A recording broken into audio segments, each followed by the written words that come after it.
Tractate Sanhedrin, page 66, the subject of divination, meaning try to communicate with all kind of sources such as talking to the dead, talking to psychic, tarot reading, handwritings in a certain way, recognize the palm of the hands and recognize future, talking to a certain born of deceased, going over a different charmer or enchanter, different sorcerer. It's all part of our discussion yesterday and today.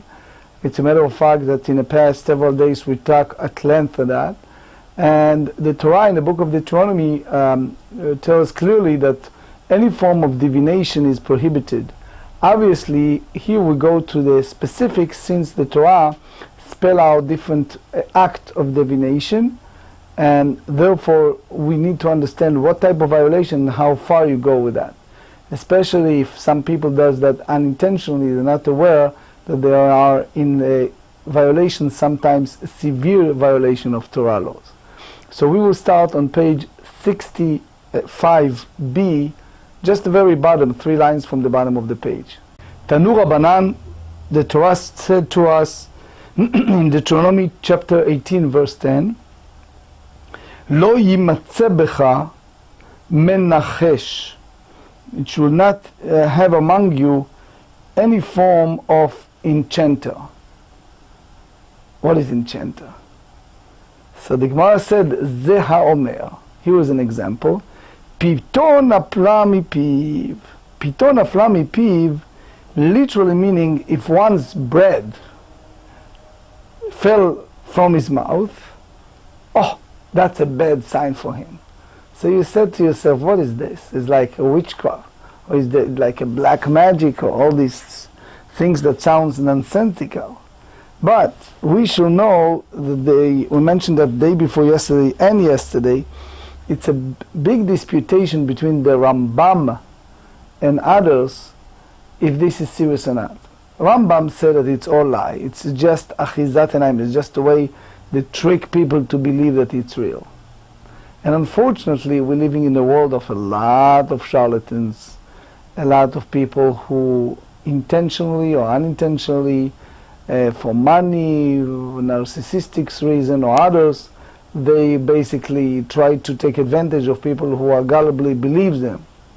So that's the view of the Rambam. However, I would like to share with you 2 other views. One is the Gemara in Tractate Psachim, page 113b. Over there, the Gemara said, how do you know that we shall not go to astrologers? And they quoted from this text, Dvarim 18:13, you shall be wholehearted with the Lord your God. So it means that as we are now at the days of Oz, Teshuvat, Filat, Tzedakah, returning to God, prayer and charity can change the severe decree. Now, the Ramban, Rabbi Moshe ben Nachman, elaborates, and I just share with you some words. I read it quickly in Hebrew and try to translate because it's fascinating. Tamim tiyeh im Hashem Elokecha, you should be wholehearted with your Lord your God. Umimeno levado nidrosh ha'atidot, they only go directly to Almighty to ask for future. מנביאים ומאנשי חסידיו, רצינו לומר הורים בתומים, ולא נדרוש מעברי שמיים ולא מזולתם, ולא נבטח שיבואו דבריהם על כל פנים. So, since we don't have a breastplate, we don't have prophets, so it's all nonsense. And if you hear something, אבל נשמע דבר מהם, נאמר הכל בידי שמיים, we should say, is nothing else but God, and it's all in the hand of the Lord. כי הוא אלוקי האלוקים, עליון על הכל, והיכול בכל, משנה מערכות הכוכבים ומזלות כרצונו. So it means that it's all depends in the Lord. And the bottom line is said, v'na'amin, and we should believe, shekol haba'ot, that any future events, tihiyena, should be in conjunction, kefi hitkarev ha'adam la'Hashem ba'avodato, the way that the person cleave or connected to the Almighty. But anyway, the Gemara here speaks about piton nafla miyado, or maklo nafla miyado. Maklo is like the staff fell off his hand. Bad sign. Bno kore lo machrav. His son called him from behind. That he should return from his journey. Orev kore lo tzviv siko baderech. So it means that he changed his direction because he heard it's a snake on the right, fox on his left, nachash mimeno shwal mislomo, or raven call upon him, deer blocks him. All these things, Rashi said that anyone who does that is basically consider those as a bad sign. I'd like to share with you from here, from the Korean edition, the Rambam, Hilchot Avodah Zarah, chapter 11. It is prohibited to rely on signs predicating the future and to say, my bread has fallen from my mouth, or my staff has fallen, or deer has blocked him. And that is just a bad sign. To do the pasuk, you shall not perform divination. One who acts in accordance with one of these signs receive malkot. That you see also in Yoreh De'ah, chapter 179, page 66, and that's the also Yoreh De'ah on 179. They said it is prohibited to practice divination as the idolaters do, and rely on various signs such as what happened in the to a whistle, to birds, or to the stars. Anyway, so al tatchil bi, which is do not collect for me first, collector of shirts, as they said, don't do it first. Or shacharitu, rosh chodeshu, motzei shabbatu.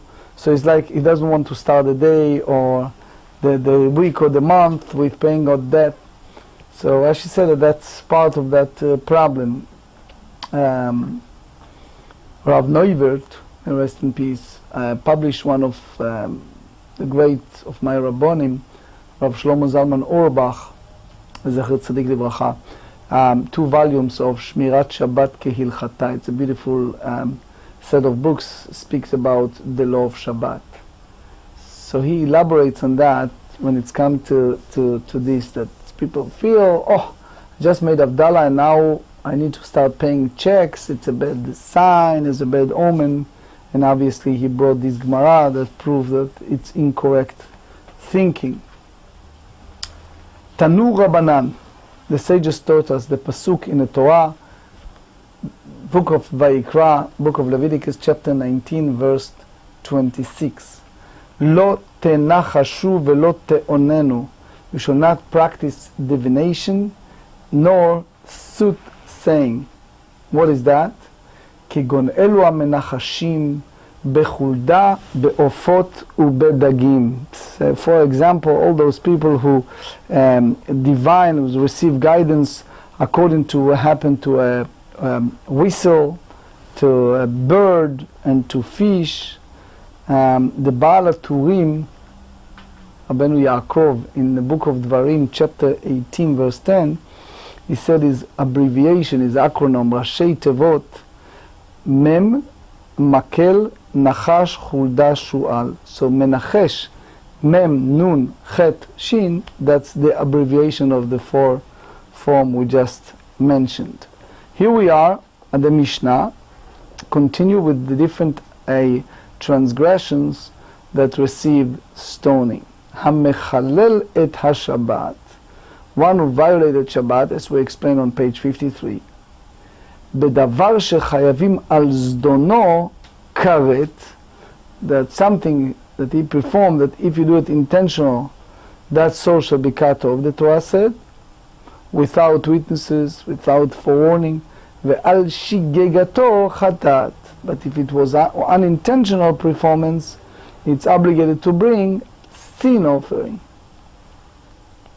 Miklal, we derive from this Mishnah, the Gemara said, the ika midei de chilul Shabbat avei, ve'en chayavim lo al shigato chatat ve'lo al zno karet. It can be a situation that it is a desecration of Shabbat, and it's prohibited by Torah law, yet, because of this, it's unintentional performance, so one is not obligated to bring sin offering. So they said two answers, either that is applied to what? To Tchumim, the Shabbat boundary, which has 2,000 cubits beyond a person's location at the beginning of Shabbat, or that's follow Rabbi Akiva,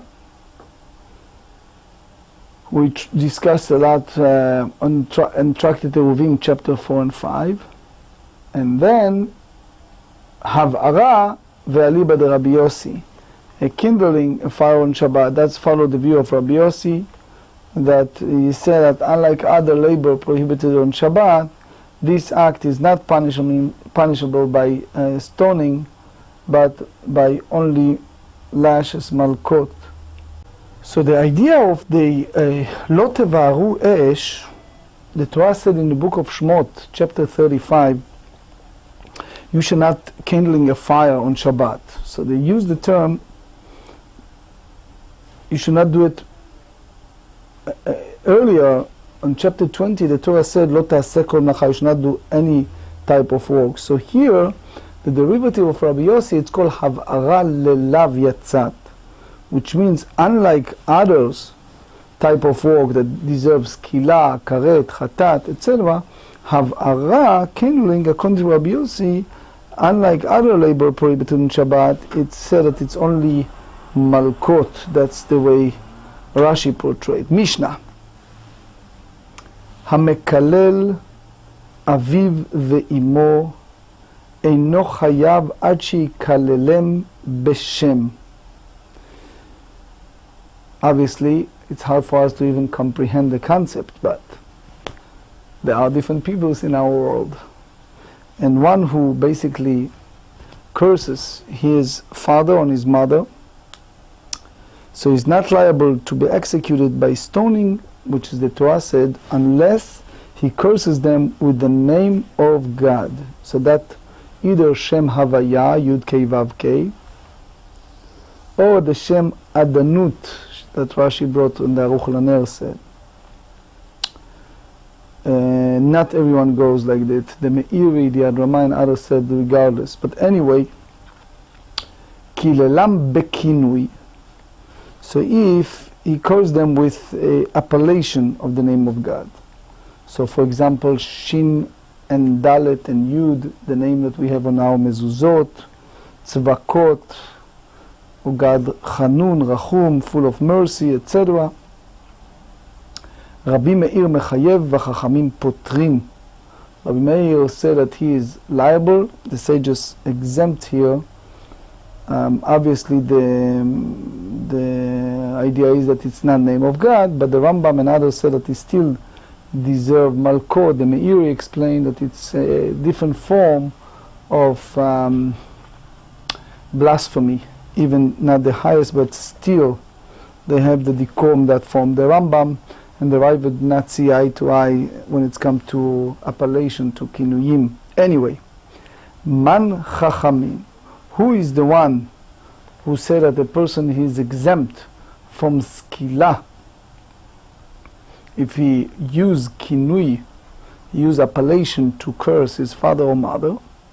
Rabbi Menachem ברבי יוסי הוא דתניא. רבי מנחם ברבי יוסי אומר, בנוקבו שם יומת. So they said, מה תלמוד לומר שם? לימד על מקלל אביו אמו שאינו חייב עד שיקללם בשם. Which is, he cursed them with one of the name of God. So if he use appellation, is exempt. תנו רבנן, איש, מה תלמוד לומר איש איש? לרבות בת, טומטום ואנדרוגינוס. So the sages said that say the word ish. So what's the idea of why you said ish, ish, any man? So it's to include not only a son, but also a daughter, or one who has a sexual organs with a tum, which is indeterminate, or a androgynous, which is a combination of male and female. So that's also incorporate of a form of cursing father or mother. Asher yekalel את אביו ואת אמו. אין לי אלא אביו ואמו, אביו שלו אמו, אמו שלו אביו מנין. So how do you know that it's also in a situation of steps or something like that? So for example, his father, but not his mother, or his mother not his father.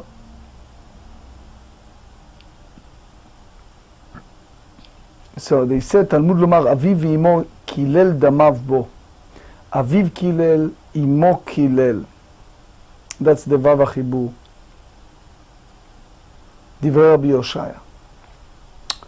רבי יונתן אומר, משמע שהן כאחד, both of them together.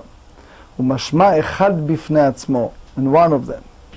עד שיפרוט לך הכתוב, until the pasuk said specifically to you, one is liable only when he curses both together, which it does not do in this case. לך הכתוב יחדיו. מות יומד בסקילה, should put the death by stoning. אתה אומר בסקילה או לא אחת, או אינו אלא באחת מכל מיתות האמורות שבתורה. Maybe it's applied to any type of the 4 different type of execution the Torah referred to, which is skila, stoning, sreifa, burning, hereg, and chenek, strangulation.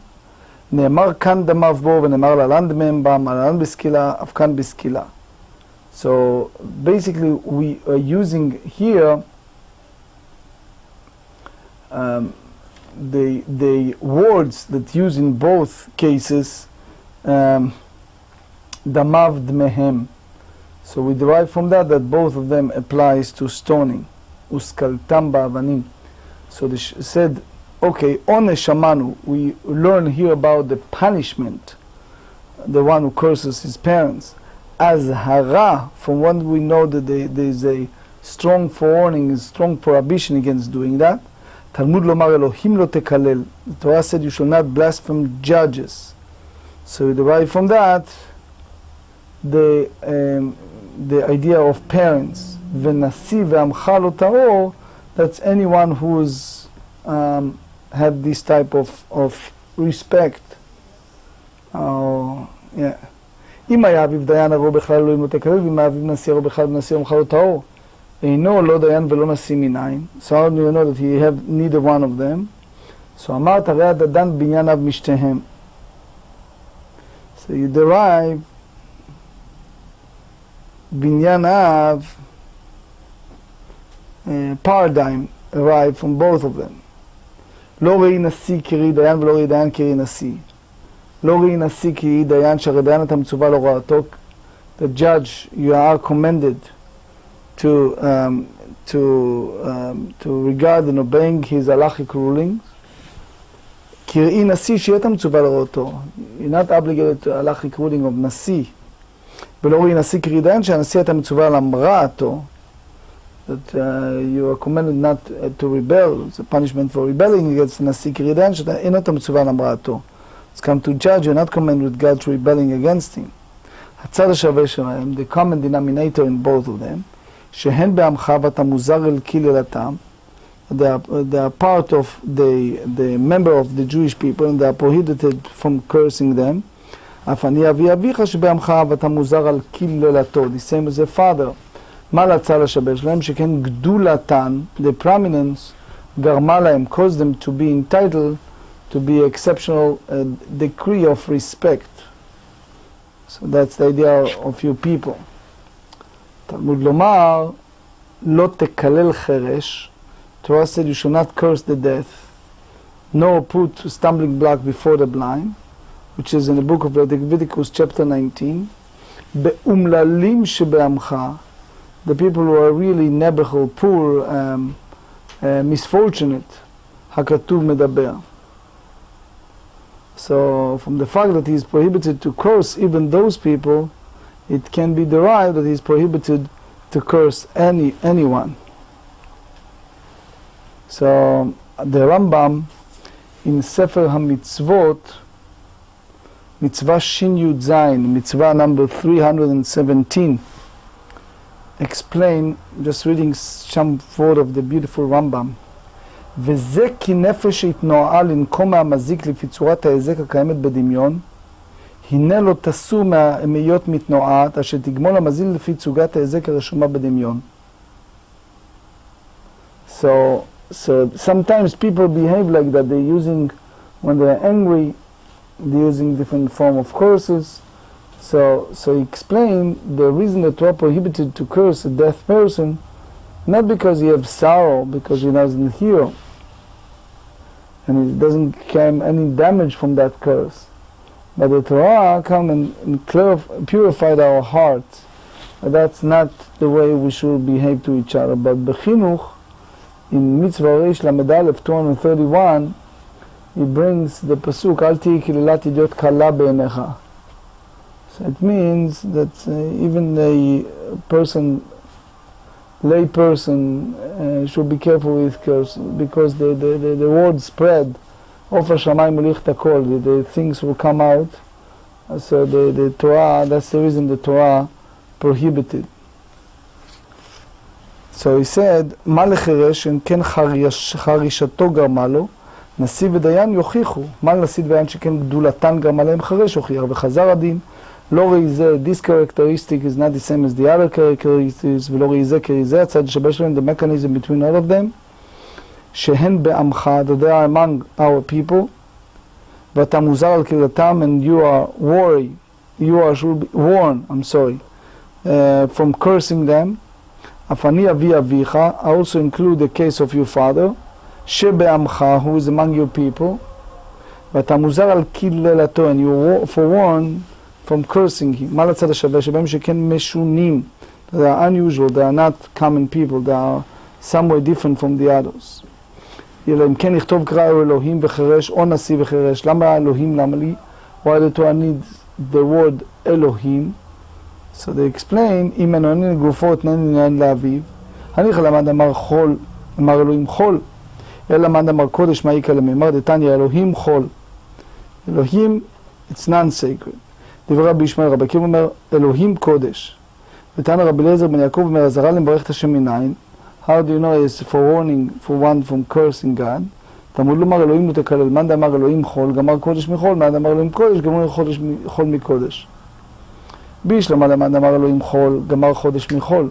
אלא מאן דאמר אלוהים קודש, גמר חול מקודש, דילמה הקודש עזר, החול לא עזר. So the question is, אם כן לכתוב קרא לא תקל, you should not treat lightly, you should not blaspheme. So it's derived from this wording, that is prohibited to demean or curse God. Page 66b, my lo tekalel. What's the derivative? What's the reason why the Torah used the word lo tekalel? You have the tekalel, if you look at the Hebrew word, is taf kuf and 2 times lamed. So you need that, shma mina tarte. You derive from that 2 warning. 1, giduf, not to have any form of blasphemy, and the other one is not to curse a judge. That's basically the Rashi. The Yad Ramah said that that's the derivative from the word Elokim, God.